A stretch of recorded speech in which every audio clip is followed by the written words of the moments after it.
The virtues of Samantabhadra.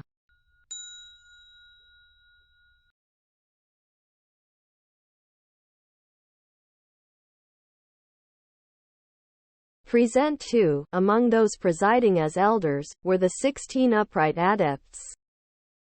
Namely, Bodhisattva worthy protector, Bodhisattva deft comprehension, Bodhisattva eloquent wisdom, Bodhisattva unveiling impermanence, Bodhisattva supernatural splendor, Bodhisattva radiant nobility, Bodhisattva jeweled banner, Bodhisattva supreme wisdom, Bodhisattva serene root, Bodhisattva unshakable wisdom, Bodhisattva devoted wisdom, Bodhisattva fragrant elephant, Bodhisattva treasure blossom, Bodhisattva middle way abiding, Bodhisattva restrained conduct, and Bodhisattva liberation. All abided by and emulated the virtues of the great Samantabhadra, perfectly observing his incomparable vows of conduct, remaining firmly within the dharma of his virtues. They wandered freely in every direction, using whatever means they could.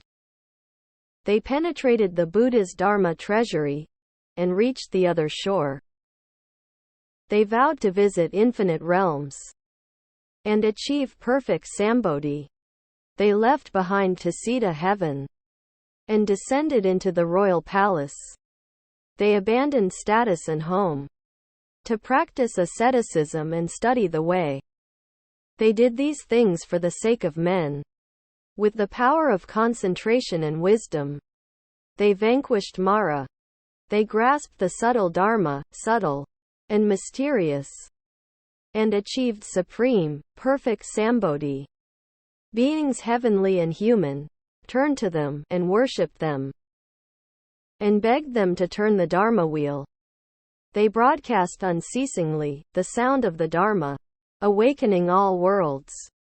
They tore down the citadel of afflictions and drained the moat of desire. They wiped clean all filth, revealing the pure. They created harmony among beings, revealing the profound and subtle truth. They performed good deeds, producing fields of merit. They used a variety of remedies to cure the three sufferings. They ascended to the stage of Anointed One and were given the prophecy of Sambodhi. They served as spiritual masters, instructing bodhisattvas, training them unceasingly in countless practices, allowing their countless virtuous roots to flourish. Watched over by infinite Buddhas, with the power to appear in any Buddha land. Like skilled illusionists, they could appear in any form. Such forms were indeed illusory. Moreover, they accomplished the following. They penetrated the intrinsic nature of all dharmas, and the origination of conditioned things. They made offerings to all Buddhas, opening the way for all living things. They changed form in a flash like lightning. They rent asunder Mara's net, unraveling all entanglements. They went far beyond Sravakas and Pratyeka Buddhas. They entered the Dharma gates of emptiness, formlessness and non-desire. They devised skillful means of demonstrating the three vehicles.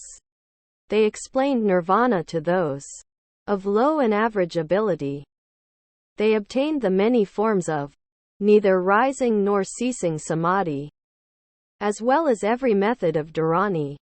They entered flower garland samadhi as they pleased. They mastered the technique of holding firm the many thousand forms of samadhi. Dwelling firmly in deep meditation, they encountered infinite Buddhas. In the span of a single thought, they traveled far and wide to every Buddha land. They acquired a Buddha's eloquence. They adhered to Samantabhadra's vows. They used the myriad tongues of beings to enlighten them, revealing the true nature of reality. They transcended worldly dharmas and fixed their mind unceasingly upon the path that goes behind this world. Yet they were at ease and in control of all worldly things. They extended the hand of friendship to the great multitude of beings. They accepted and firmly grasped the Tathagata's profound Dharma treasury. They preserved the seed of Buddhahood, endeavoring always to keep it alive. Within them arose great compassion. They grieved for sentient beings.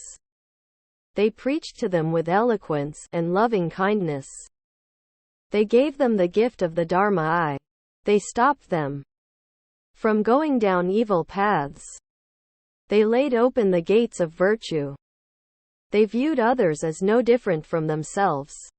They carried them on their backs and brought them to the other shore, where they all acquired the Buddha's infinite virtues, becoming wise and intelligent to an unimaginable degree. Thus were the many great bodhisattvas, limitless and uncountable. They gathered on this day. Present too were 500 bhikshunis, 7,000 upasakas, 500 upasikas, the divinities of the realm of desire, the divinities of the realm of subtle form, and the divinities of the Brahma worlds.